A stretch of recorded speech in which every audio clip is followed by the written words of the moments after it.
What if the most terrifying story you ever heard was completely true? What if a book could blur the line between journalism and a horror novel so effectively that it created an entirely new genre? Today, we're diving deep into a masterpiece that did just that. Truman Capote's chilling nonfiction novel, In Cold Blood.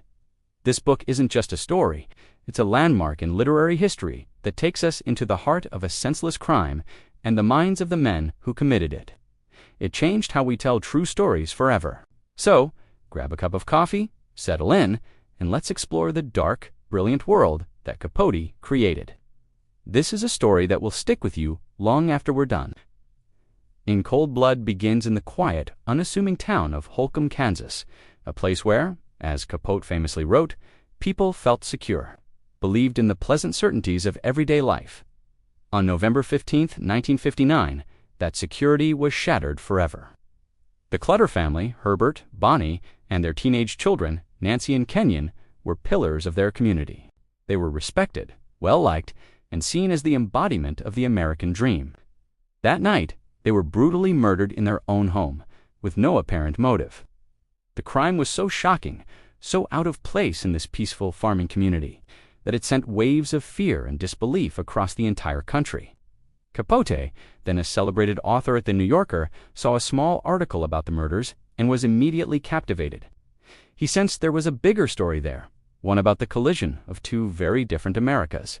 He traveled to Kansas with his childhood friend, Harper Leas, the author of To Kill a Mockingbird, to investigate. Initially, the locals were wary of this flamboyant high-society writer from New York City.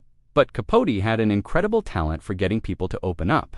He spent months, then years, interviewing everyone connected to the case: the townspeople, the Clutter's friends, and most importantly, the lead investigators from the Kansas Bureau of Investigation, like Alvin Dewey. He meticulously gathered thousands of pages of notes, determined to piece together not just what happened, but why. The first part of the book masterfully builds suspense by cross-cutting between the final ordinary day of the Clutter family and the journey of the two men driving towards their farmhouse, Perry Smith and Richard Dick Hickok. We see Nancy helping a neighbor bake a cherry pie, Mr. Clutter buying life insurance, Kenyon working on a project. These mundane details make the impending doom feel even more tragic. Meanwhile, we learn about Perry and Dick, two ex-convicts who heard a rumor from a fellow inmate that Mr. Clutter kept a safe full of cash in his house. This rumor, by the way, was completely false. The Clutters were devoutly religious, and Mr. Clutter conducted all his business by check. The killers were chasing a phantom fortune.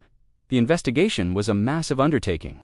With no witnesses, no forced entry, and very little physical evidence, the police were stumped. The only clues were a pair of boot prints and the fact that the killers had cut the phone lines. The entire community was gripped by paranoia. Neighbors suspected neighbors. Doors that had never been locked were now bolted shut. The sense of trust that had defined Holcomb was gone. Capote captures this atmosphere of fear perfectly, making the town itself a character in the story.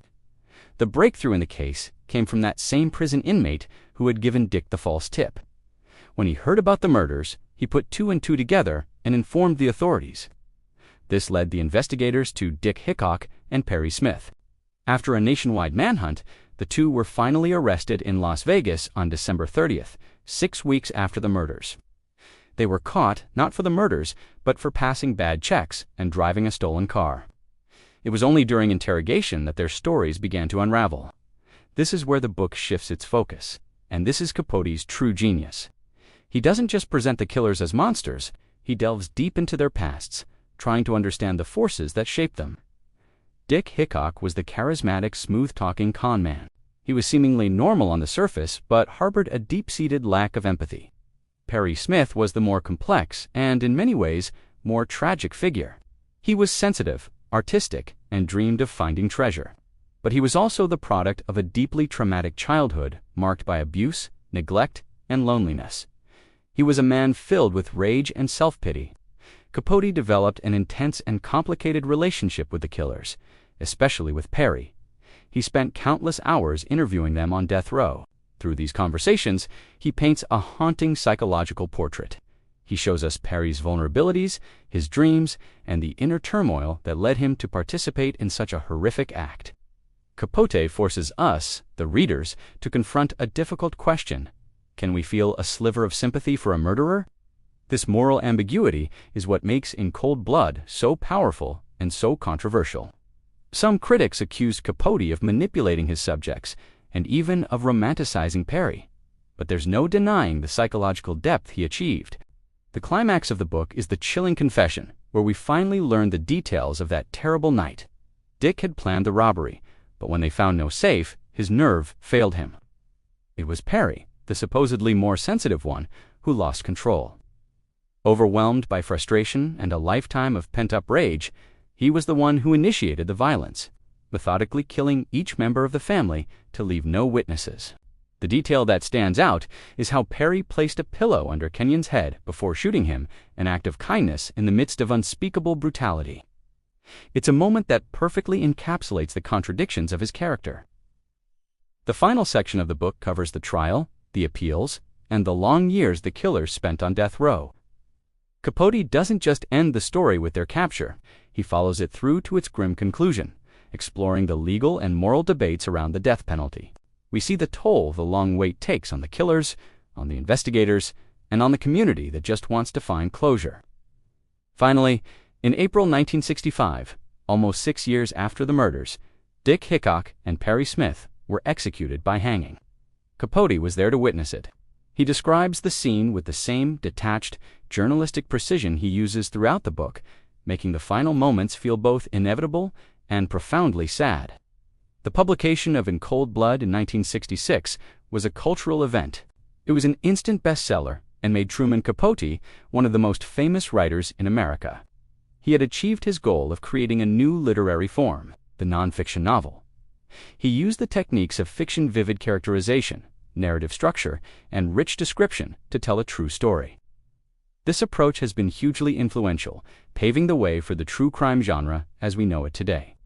From books to podcasts to documentaries, however, the book's creation took a heavy personal toll on Capote. The years he spent immersed in this dark story, particularly his complex bond with Perry Smith, haunted him. Many believe he never truly recovered from the experience. He published very little of significance after In Cold Blood, and his life spiraled into a cycle of addiction and decline.